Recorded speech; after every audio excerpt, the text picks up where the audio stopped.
Value रखूंगा तो थोड़ा सा क्वेश्चन टफ है, ठीक। तो मैं इसको थोड़ा सा क्या करता हूँ, सिंप्लीफाई कर देता हूँ। जब सिंप्लीफाई कर दूंगा तो एक वैल्यू रखूंगा तो धीरे से समझ में आ जाएगा कि नंबर ऑफ एलिमेंट कितने हम रखेंगे इनमें से लेके कि वैल्यू कितना आ जाए -1 और 1 आएगा। तो एक बार थोड़ा सा हम इसको क्या करते हैं, सॉल्व करते हैं। तो अगर देखो यहाँ पे 0 है तो किसी की अगर मैं इसको ओपन करूंगा तो 0 समथिंग कुछ रहेगा, तो मल्टीप्लाई करूंगा तो वैल्यू क्या होगा, 0 होगा। तो इसको लिखूं या ना लिखूं कोई मतलब नहीं, तो मैं लिख देता हूँ क्या, 0। तो इसको ओपन करूंगा। अब दूसरी वैल्यू किसका है, -1। तो इसको जब ओपन करूंगा तो कितना हो जाएगा, e, और ये कितना हो जाएगा, -b। अब तीसरी वैल्यू किसका, इसका प्लस c। तो क्या हो जाएगा, b माइनस ए, इतना ही आएगा। तो मॉड ऑफ a थोड़ा सा बड़ी लिख देते तो कितना हो जाएगा, c ब्रैकेट में b माइनस ए माइनस e माइनस d आएगा। तो मुझे इतना मिल गया।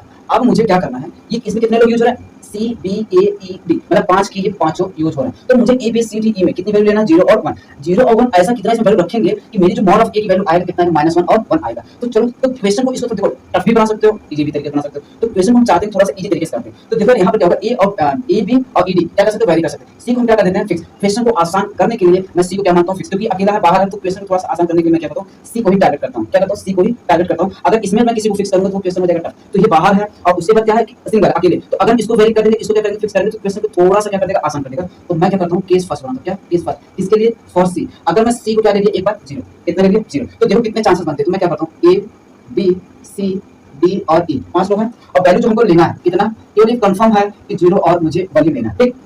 तो मैं क्या करता हूँ, एक बार मैं सी को क्या कर दिया, फिक्स कर दिया। हमने कहा चल भाई तू हो जा फिक्स, ले लिया कितना, 0। अब मैं चाहे यहाँ पर क्या कर दूँ, 0 रख दूँ, चाहे 1 रख दूँ। और यहाँ पर मेरे पास चांसेस कितने बनते हैं, 0 या 1। तो इसके पास कितने चांसेस बनते हैं, 2।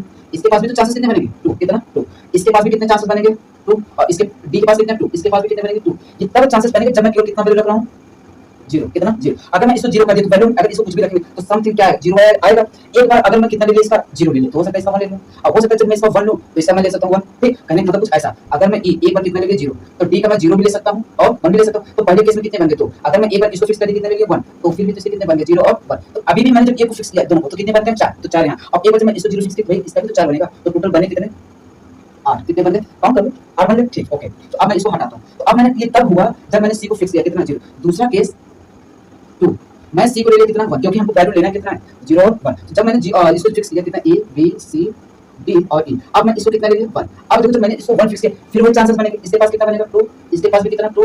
इसके पास भी 2 और इसके पास 2। तो वैल्यू जब रखोगे ना, तुम्हारी जो वैल्यू आएगा -1 या 1 ही आएगा। जब वैल्यू रख के देख लेना, मैंने एक करके देख के बता दिया, ठीक। दूसरा वाला खुद से करोगे तो यही आएगा। तो इसको भी जब सम करोगे तो कितना आएगा, 8, ठीक। तो अब टोटल हमारे पास बनते कितने हैं, 8 + 8, तो बनेगा कितना, इसको हटाकर तो 8 + 8 तो कितना आ जाएगा, 16, ठीक। तो ये चीजें मुझे पता कैसे, कब चला, जब मैं इसको सिंप्लीफाई किया तो हमको जाके पता चला। अगर मैं यहीं पर करता ना तो बहुत थोड़ा हमको टफ होता, मतलब आसानी से नहीं कर पाता। तो अगर जब भी तुम्हें ऐसा केस बने तो पहले उसको क्या करो, थोड़ा सा सिंप्लीफाई करो, फिर उसके बाद सॉल्व करो, तो क्वेश्चन हो जाएगा।